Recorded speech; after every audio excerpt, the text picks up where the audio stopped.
Ladies and gentlemen, it is Thursday, and that can only mean one, two, three things. Welcome to the podcast daily. That is Jeremy Birmingham. I am Austin Ward. Are you having a fantastic week, Birm?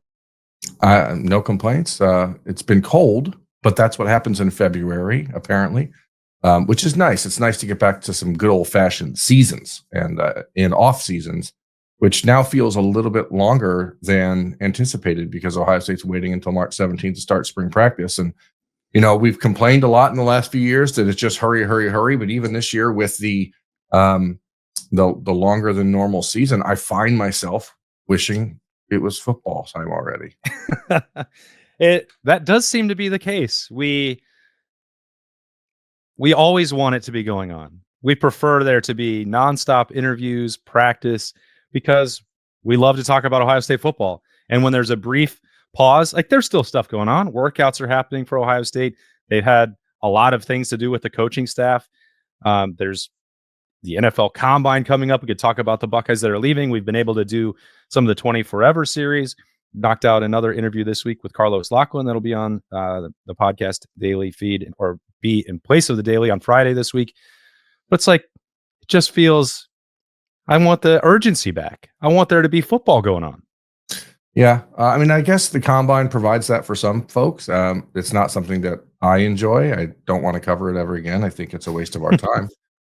So I'm glad we're not going to that in these next couple days. But between that, the Buckeye Cruise for Cancer, it seems like everyone's just taking this time to move on from 2024 and 2025. And like, Ohio State won a national championship a month ago. And so I still want to bask in that a little bit. But at the same time, I'm ready for what's next. And it's coming. I think that the roster and the way Ohio State is set up is just going to be a really fun offseason and a fun spring, depending on what they do. I mean, that's, I guess, the question, what we're going to see, what Ryan Day is going to really let his players do, but it should be a fun time. Okay. Well, with 2025 in mind, I want to read you something for thing number one. Are you ready? I'm ready.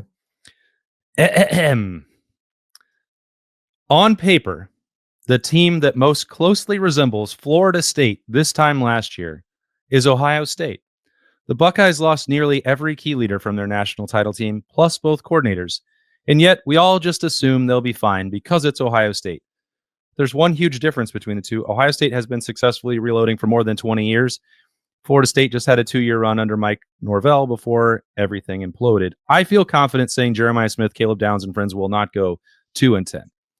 Well, we can certainly agree with the last part, but I don't know why there are comparisons between the reigning national champions with an admitted 2-decade run of reloading excellence being compared to Florida State in February. I find that very odd, and I wonder if that thing could become the new shiny narrative nationally about the Buckeyes this year. Well, let's be clear. It's an 8-decade long run of rebuilding and reloading. It's not just two decades. That I don't know who wrote that. As you know, I don't really read much about national media because I think they're awful. But I don't think that it's possible to write that paragraph with any sort of intellectual honesty if you start it the way you started it and finish it by talking about Jeremiah Smith and Caleb Downs, who are the two best players in the country returning. Like, that in itself invalidates the entire argument. Florida State lost a lot of key players, but they didn't return the two best players in the country, the best player on offense and the best player on defense. They didn't return 60% of their offensive line that just won a national championship. They also aren't returning a bunch of dudes who played a lot of football. Like, the difference between Florida State and Ohio State is that, yes, they lost a lot of their starters, but the guys replacing those starters for Florida State were all a bunch of transfers who'd never played there and didn't know their culture and don't have a culture, where the Ohio State staff is, yes, they're replacing Jack Sawyer and JT Tuimoloau, but they're replacing them with 2 fourth-year seniors. So, yes, you're replacing a lot of players, but you're not replacing them with guys who are mercenaries brought in off the street who don't care about your program. And you certainly don't do it with a coaching staff that has just won a national championship and has all the momentum in the world. If Ohio State were to lose 6 games in 2025, like, the world would end. So I don't think that's possible. And I certainly, okay, who wrote it? I just have to know. This was in Stuart Mandel's mailbag this week.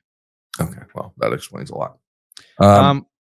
Well, I mean, here's everything you said is valid. And I think it goes back to some of my frustration with the narrative a year ago, which was the all-star team, and that Ohio State had been bringing in mercenaries when they were not, when the number of transfer portal additions were 6, or that $20 million were being spent only on bringing players into the program when it was to retain the roster. All these things that we've talked about plenty, and people who watch the podcast daily or cheer for Ohio State already know all those things. But the point that I was making all along then was that, and really for several years, when there was hand-wringing about NIL and Ohio State falling behind on National Signing Day a couple years ago, the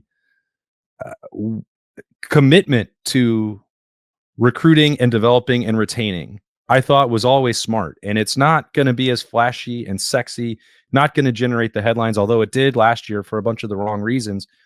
But it has put Ohio State in a position where we'll see what happens once the season kicks off in late August. But it can retool without having to go rely on 17 additions to the starting lineup like Florida State a year ago, or Ole Miss right now, or Ole Miss a year ago. Those are the teams that the volatility, when we talked about Michigan State or Miami paying money up front for recruits, the fact that Ohio State was not participating in that gave the perception that it was losing to some of these recruiting rivals or recruiting adversaries, when really I think it was still locked into a solid foundation and approach that has borne out to be the most successful and sustainable in the sport. And as you said, if they lost 6 games, like 10, there would absolutely be an asteroid that hit Columbus for that to happen. Even for them to fall to 500 would be unthinkable, given the way they have built up this roster to sustain those losses. Does that mean they're going to go back to back? I don't know. But to suggest that they could even come close to missing a bowl game is ludicrous. It's absolutely ludicrous. I'm trying to research on the fly here. This is something national sports writers, national football analysts, they forget regularly that college football is actually built on the backs of recruiting. And Florida State in 2020 had the 22nd ranked recruiting class. In 2021, so this would have been the class that really was the crux of last year's team, 23rd in the country. And I certainly don't have the numbers of how many of those guys are actually still on the roster. Right. 2022, 20th in the country. 2023, 20th in the country. So when you're talking about rebuilding a program, and after you lose a bunch of guys, you do it based on the strength of your recruiting classes. Ohio State has not finished outside of the top 5 in recruiting but once in the last 15 years. And so when you are talking about how do you replenish a roster, how do you restock a roster, you're missing a vital data point, which is Florida State has not recruited out of high school very well. And therefore, they're bringing in players that are, as I said, not part of the culture of their program and don't really understand it or care about it or buy into it.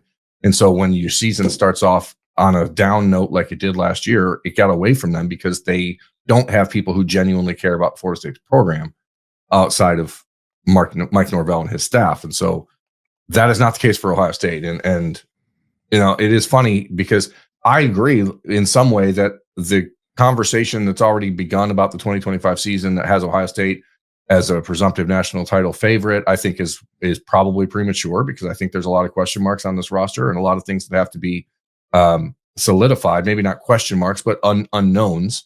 And I think they have to be solidified. So I don't disagree that we shouldn't be automatically assuming Ohio State is going to be a national championship favorite next year, because I think there are teams that return more in key spots that you can count on. But to assume that Ohio State would have a fall off, or to just suspect that they should because they also lost a lot of players. I mean, I don't, that's just national championship teams always lose a lot of players. That's because you don't get to be a national championship team unless you have a bunch of really good veterans. That's how you win titles. So keep Ohio State's name out your mouth. Well, it goes back to everyone knows why it's being done. It's just all for clickbait. I saw this stupid tweeter on Tuesday. Some jackwagon posted that the 2 most overrated traditions in college football are dotting the I and the Clemson Rock. And it's like, like 6 people in history have dotted the I. Like it's a pretty important tradition. Well, more than 6 people have dotted the I, Bernie. Okay, Come on. you know what I mean. 6 non-band members. The problem is everyone knows that if you mention Ohio State, the Twitter algorithm is going to go nuts. People are going to talk about it like we are because the Homer berm and my Why is your Homer hat a crown? Is that because of the national championship? I'm just putting on the hat of Homer berm. And yes, they're national champs. Did you know that Ohio State won the national championship? But I've never seen you put a hat on with 2 hands. I don't. It's a crown. Everyone who's an Ohio State homer now gets to wear a crown. That's cool. It's not exclusive to me. My point is, we have an obligation to defend them because it's stupid when people continually bring up stuff like dotting the I is an overrated tradition. I would like to find that person and stab them. I also saw another thing on Twitter that had the top 10 receiving duos in college football from I don't know, whatever. What's that? CFCP? Who does all the stats? You know what I'm talking about? CFB Stats? No, the company that makes a big deal. PFF. PFF, yeah. Yeah. And they had the top 10 receiver duo like in the country or top. The only school that had 2 of the top 10 receivers in the country on their roster for next year was Auburn. I'm going to have to respectfully disagree. Yeah, like I just think that Ohio State's either included on lists to piss people off or excluded on lists to piss people off because it's obviously done intentionally and probably because I and my fellow crown-wearing compatriots can't help but bite our thumb at them. Well, and I like you latched on to the end of it. If you say that Jeremiah Smith and Caleb Downs are on this team, so they're probably not going to go 2-10, then what's the point of listing them first? Yeah. Like for Stuart Mandel would then go on to list Oregon and Ole Miss. And, maybe I don't have as strong opinions on that because I don't cover those teams. I do think Ole Miss probably is more likely than not going to fall into the Florida State category based on its and Lane Kiffin's reliance on transferring to the SIP. I don't feel that way about Oregon. I do think that Dan Lanning's recruiting chops and commitment to developing players is more similar to Ohio State than dissimilar. And that's why both of those programs, I think, are built to last in college football playoff conversation every single year. Maybe not to the same extent. I think the ceiling is higher for Ohio State than it is for Oregon.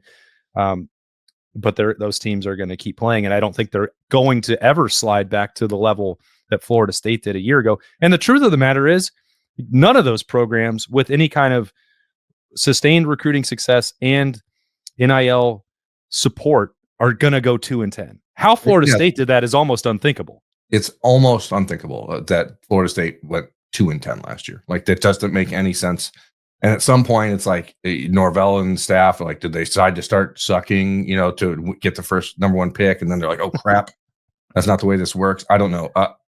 I think the interesting conversation is not even about Oregon or Ole Miss. I think it's about a conversation like a team like Texas, who lost, 17 guys early to the NFL. And they're returning a quarterback that has just played limited time but for some reason, the belief based on what people saw this past year on Arch Manning was that he's a surefire, leader of men and a great quarterback, and Texas will be fine because of it. And I think the entire conversation always reverts back to who's going to be the guy at quarterback. And Julian's saying it does not have the national cachet that, he should based on recruiting pedigree. A guy like Dante Moore at Oregon, if he's even slightly good, if he doesn't have to be as good as Dylan Gabriel in running that offense, but they do enough at Oregon with the run game and the receivers that they have, and like they're going to be fine. The idea those teams do not belong in that conversation to me. I mean, if you're talking who's going to fall off to 2-10, nobody that is a Power 5 program that is a blue blood of college football should ever go 2-10. It is absolutely unthinkable. And Mike Norvell, who has a really good reputation, the fact that he's not being mentioned in the same breath as guys like Brent Venables is being on the hot seat, I think is kind of insane, because if you go 3-9 or 4-8 again at Florida State, how do you keep that job? Well, if you go 3-9, you don't. There's no tenable path forward for that. Anyway, I guess the bottom line is if you have an ability to not compare Ohio State to Florida State, you should go ahead and take that opportunity and just pass and list other. That's the annoying part, though, as you rightly pointed out. Like if you start the whole thing by saying, "Well, no one's talking about this, but I'm gonna but also these are the reasons why no one's talking about it," then like why include them unless you're intentionally just trying to do what everyone does? We've had this experiment for years now. When there's a national football story about things going on around the state of the game, the Ohio Stadium is always used, or something to do with the Buckeyes is used as the picture, because they just know that's what's going to bring the eyeballs. So here we are once again giving Stuart Mandel in the New York Times attention that they don't deserve. Yeah, I believe the ratio is like 95%. Any national college football story is going to have an Ohio State photo. I stopped keeping track, but I think that that's probably where it topped out. Thing number 2 for Ohio State. You and I were re-listening to our Ryan Day interview, just looking for a couple more tidbits that we might need for the future of that series. And I was struck, and I think you were too, by the number of times that the Penn State victory was mentioned last year. I think it was probably the most overlooked for them amongst the important victories for Ohio State. And it made me think, in preparing for Thursday's 3 things, is there some world where Ohio State, Penn State in 2025 is more important than going to Ann Arbor? Any possibility. I'm not saying that I agree or disagree, but there's going to be potentially higher stakes for the playoff race or seeding. There's the Jim Knowles factor. I know that there's a losing streak and a rivalry on the other side. So I'm not trying to put my thumb on the scale either way. I'm just saying, is there a world where that game might trump the importance? If Ohio State beats Texas in the season opener, the very real likelihood is that Ohio State, Penn State will be the number 1 versus number 2 game that week in 2025. Then you add in Jim Knowles, you add in everything else, you add in the history that those 2 teams have had for the last 10 years. In a perfectly sterile college football environment, that would be more important than the game in Ann Arbor. But because you have to consider the fandom and the rivalry, and you can't eliminate that, the Michigan game is still more important, because Michigan at that point is almost assuredly going to be having Bryce Underwood as their starting quarterback. They're going to be trying to win the 5th in a row against Ohio State. If Underwood is the superhuman that everyone is making him out to be, he could be on his way to being a superstar in college football.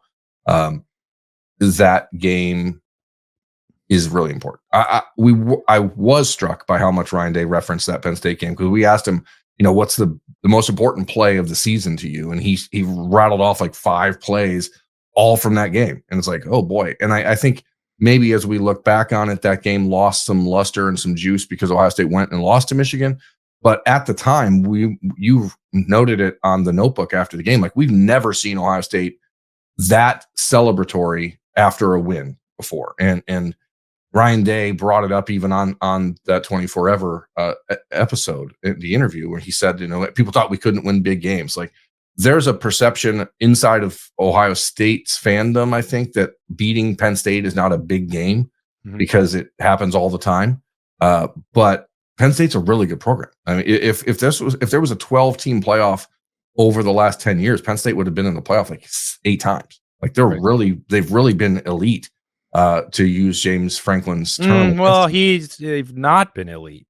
Well, they've been close to elite. They've been right there with anyone else nationally, other than Georgia and Alabama in the last 10 years. And obviously Clemson, who won that 2 national titles, but they've been really good. And yeah, I think that game, when we started this past season back in August, we were talking about what was the most important game on the schedule for Ohio State. Who are they most likely to lose to?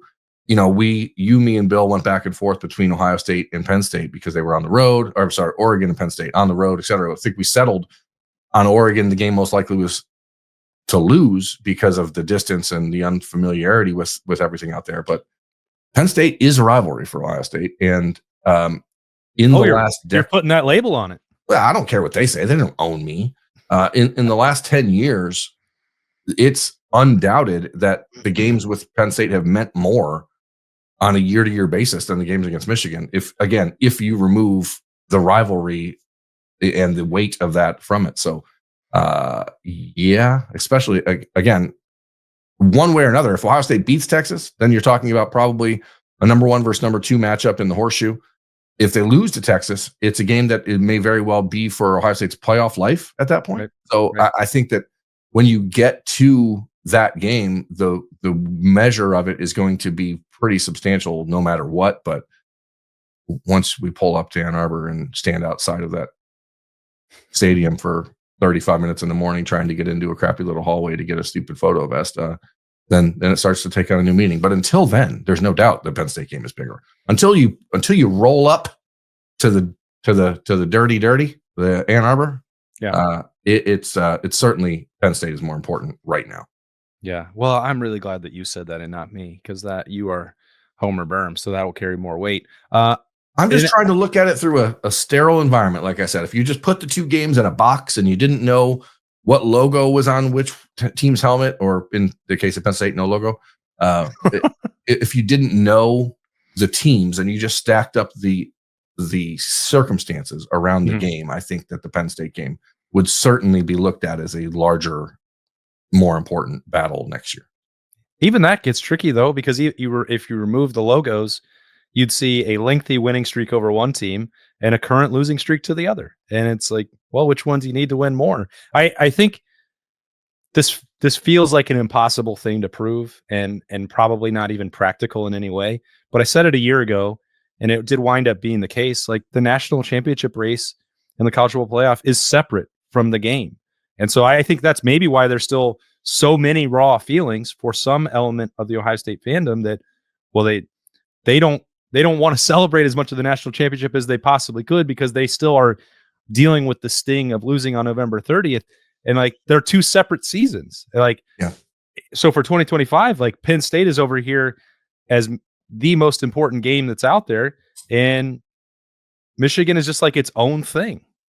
Your head just got real big. There you go. I don't know what happened there. Sometimes these cameras we use, they just have a life of their own. I don't know. Yeah, you did a hand gesture, and whoa! No, that's the one. If you put up your hand in like the shape of an L towards the camera, it like pans all the way in or out. I'm not going to put my hand up and call you a loser, Berm. That's not going to happen. There's got to be some way to eliminate those hand gestures. But no, I think this is making a lot of sense to people who are audio only this morning. Yeah, well, we'll do this for them. Hello, audio only people. There we go. No, I don't know. I mean, I know that people probably had a vision of how would you celebrate a national championship if you lost to Michigan, and that vision on November 30th certainly looks different than it does on February 20th, right? So, because Ohio State then went on to win a national championship, I suppose that there's a possibility that experience carries over into next year and people rebalance the scales a touch, but I don't imagine that will actually be reality come Ann Arbor next year. If you lose to Michigan again next year, everyone is going to feel the same way, which is, oh my God, this program sucks. We can't do anything right. We should shutter the doors. And then if Ohio State goes on another playoff run and wins a back-to-back national championship, everyone will be like, you know what? It doesn't matter. But it will always matter. Yeah. But you do have to compartmentalize it a little bit. And, we've talked about that a lot in the last few months. If once that game is over, you can't think about that game when the rest of the season still has to be played. And we're in a world where there are going to be upwards of 5 games, and in the future, maybe 6, as they continue to talk about expanding the playoff. It's going to be like the final regular season game is like the middle point of the season, right? Which is stupid. It is a recalibration, and that's not to say that you should not value the rivalry. I've never suggested that. It becomes independent. They're not tied together in a way that they were historically in the 70s, 80s, 90s, 2000s. Like, college football has changed, and I understand the frustration and the people that are latching on to that being the single most important thing for Ohio State. I will never tell anyone to feel differently. Just think that they will remain different entities and have to be evaluated as such. Thing number 3. So Ryan Day was talking about some of those stories as we roll along on 20 Forever. We have another one that's coming on Friday with Carlos Lachlan. We're going to have, I don't know, as many as we can possibly do to recount the national championship season. What story, Berm, are you most excited to tell? I really hope, and I know it'll sound trite because I keep bringing them up whenever we talk to these people, but I really hope we get a chance to really sit down with G. Scott and dive into the last few years, because there was so much more going on behind the scenes with him than anyone I think really realizes. And a year and a half ago, I don't think if we would have sat down with G and said, tell us those stories, he would have been like, no. But I really do think now he's willing to break it all down. And we spend a lot of time, as we were preparing for the show, which of course we don't prepare for shows, we just talk about whatever comes to our minds. I was thinking like about Cody Simon and how difficult he's going to be for Ohio State to replace. And it's shocking because it's not just from an emotional / leadership standpoint. It's like he actually proved himself to be like one badass linebacker. So I was thinking about the guys that maybe we're not going to talk about a lot. And G is one of them that I don't know that anyone would have ever in a million years suspected that he would be a guy that was like you cared about when he left, because the first 3.5 years of his time at Ohio State were so rocky and so volatile. And the fact is, like, there's a bit of a polarization that comes from discussions about the faith and the religious aspect of this team, and that's fine. I'm not here to tell people how they should or shouldn't think about people's individual faith, but as a bigger picture story, it's impossible to ignore that and what it meant to this team, because the reality of what we saw, the transformation we saw in G, the transformation we saw in Travion, like it is it's not explainable by anything else that we've had a chance to experience. So I really hope G is the one that we can really sit down and dive into. And I'd like to know more about that month. And this is what I tried to get at with Ryan Day. What was Will Howard doing from December 3rd through January 5th? What was he doing in that time? Because how much conversation was there with Ryan Day the whole time? Is it like, hey, man, you're our guy, you're our guy, you're our guy? Is it, hey, I'm seriously considering the NFL? Like, I don't know if he really was. I know that he's told us before that the decision came down to the NFL or Ohio State, but like, how close was it? Because Ryan Day like did not budge on anyone else and had no interest in any other quarterback other than Riley Leonard. And it seems like it would have been a pretty risky proposition to be that steadfast and that committed to Will Howard if you weren't 1,000% sure on like December 4th that he was coming to Ohio State. Yeah. Am I rambling? Does that make sense? No, makes sense to me. I mean, I think it's interesting. We talked to Will Howard shortly after that, and his story has been consistent all along. USC was involved in some capacity, but even their bowl game seemed to impact Lincoln Riley's thinking as it related to Will Howard. So if there was, and these numbers won't be accurate, but let's just say it was a 1 in 3 chance, NFL, Ohio State, USC. That's a pretty big gamble considering what had happened with Kyle McCord's departure. Now it's probably, those numbers are probably not accurate because NFL was probably more like 20%, or maybe let's give that more credit. Maybe it's 40% NFL, 40% Ohio State, 20% USC. That's still like not even a coin flip that the future of your program is hinging on Will Howard's decision. So that month is, I think, probably another overlooked aspect, just like G. Scott is, Byrne, because like even when we talk about tight end previews and reviews, it doesn't look like it's going to be all that challenging to replace G. Scott's production as a blocker or as a receiving threat for Ohio State, especially with Max Clare coming in and Jelani Thurman sticking around and Will Kazmarek, all the, Max Clare, all those things. Like that room is still loaded without G. Scott. So even moving forward, you won't say, well, you lost a senior, you lost a key component of leadership for the team. Like he's going to be overlooked in the 2025 conversation. And if fair or not, that's the reality of it. He deserves a lot of acclaim for what he did in 2024. Let me guess your story. Okay. Is it Donovan Jackson? I would like to talk a lot about Donovan Jackson, especially because, as Jack Sawyer hinted, and then I correctly guessed, and I think we had a pretty good insight going along in that process. Like, he was the one that was like more than 50-50 going out the door. And then I became, in my opinion, the most valuable player for this team. Best player, most outstanding, different conversation. Ohio State was not winning a national championship without Donovan Jackson returning and then playing left tackle. Yeah, dominating your left tackle. Yeah. So I do really hope that we get, and we'll do everything we can to make that one happen. It's kind of crazy. I think there's an argument to be made that if you split up the two seasons, Josh Simmons' season at left tackle and Donovan Jackson's season at left tackle, that Ohio State had like the two best left tackles in the country last year, which at least for those stretches of games that they played, it's pretty insane. I wanted to wrap up this episode of Three Thoughts Thursday because you and Bill took the wide receiver conversation on Wednesday on the podcast daily, and I had a thought that I would like your opinion on, and maybe not your opinion, but I just want to get it out. We have, for the last now 7 years with Brian Hartline as the wide receivers coach at Ohio State, every year we're like, oh my gosh, this receiver group is the best in the country. This is the best Ohio State's ever had. And then we go, but believe it or not, next year might be better. Yeah. And every year it's actually been true to say that.